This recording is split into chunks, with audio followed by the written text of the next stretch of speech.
जब बिना टिकट लिए रफ़ी साहब का शो देखने पहुंच गए थे उदित नारायण, खुद किया इस बात का खुलासा।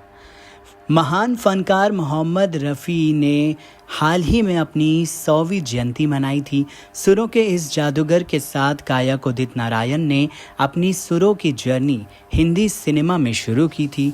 उस किस्से को शेयर करने के साथ साथ लेजेंडरी सिंगर उदित नारायण ने अपने जुड़ाव पर भी बात की थी और उन्होंने उर्मिला कोरी से बातचीत में बताया मोहम्मद रफ़ी के बारे में।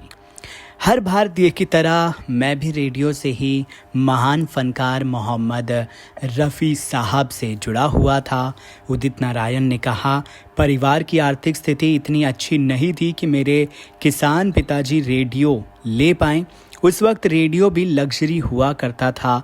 आसपास ज़मींदारों के घर से रेडियो में काफ़ी रफ़ी साहब के गाने सुने जाते थे, उनकी आवाज़ आती थी। वहीं दूर से खड़े होकर उनकी आवाज़ को मैं सुनता था। उनकी आवाज़ से बहुत आकर्षित होता था। 5-7 साल की उम्र रही होगी। आप बोल सकती हैं कि जहां उनकी आवाज़ सुनाई दे मैं बस बैठ जाता था और उनको सुनने लगता था। ये उनकी आवाज़ का ही जादू था। ये उस वक्त की बात होगी, मैं मुंबई आया ही था। मालूम पड़ा है कि सायन के षणमुखानंद हॉल में रफ़ी साहब का प्रोग्राम है। उस वक्त संघर्ष का दौर था, इसलिए टिकट खरीदकर रफ़ी साहब का शो देखने के लिए पैसे नहीं थे, लेकिन दिल में था बस उनकी झलक को देखना ही है। फिर क्या था, मैं षणमुखानंद पहुंच गया और गार्ड्स को धोखा देकर किसी तरह उस ग्रीन रूम की खिड़की तक पहुंच गया था जहां वो रिहर्सल कर रहे थे। मैंने उस मखमली आवाज़ वाले शख्सियत को सामने से देखा जिसे सुनकर मैं बड़ा हुआ था। मैंने बस उन पलों को अपनी आंखों में बसा लिया। आप इसे किस्मत कहिए या फिर भगवान और मेरे बड़ों का आशीर्वाद।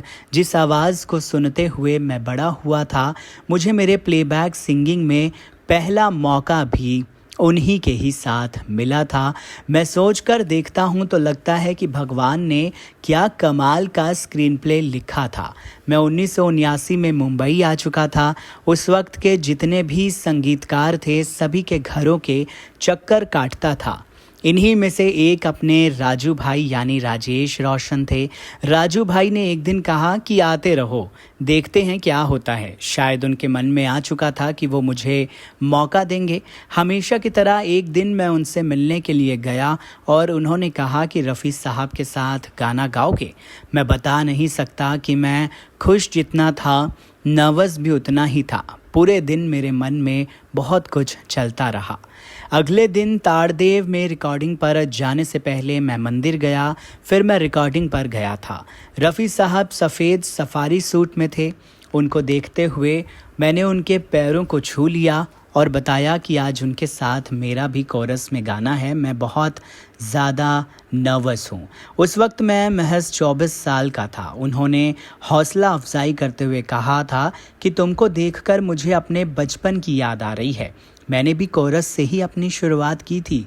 आप खुशकिस्मत हो कि आपको 2-3 लाइन खुद की तो मिल रही हैं। मुझे तो शुरुआत ग्रुप में गाने का मौका मिला था। उन्होंने बहुत दुआएं दी थी। गाने की रिकॉर्डिंग के बाद उन्होंने मेरी पीठ थपथपाई। बरखुदार, ऐसे ही आगे बढ़ोगे, बस मेहनत करते रहो और ईमानदारी मत छोड़ना। रफ़ी साहब के साथ वाला गाना फिल्म 1920 का था। मोहम्मद रफ़ी साहब और उषा मंगेशकर जी के साथ मेरी भी कुछ लाइनें थीं। गीत अमित खन्ना ने लिखा था।